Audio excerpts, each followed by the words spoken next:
एक भूखी बिल्ली गपागप मछली खाती जाती है और खाकर बहुत मोटी हो जाती है, लेकिन वह गलती से मछली के साथ बिच्छू भी खा लेती है। बिच्छू उसके पेट को डंक मारकर अंदर से फाड़ने लगते हैं।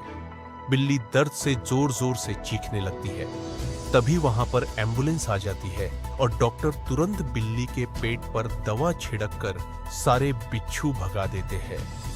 फिर भी किसी ने लाइक और सब्सक्राइब नहीं किया।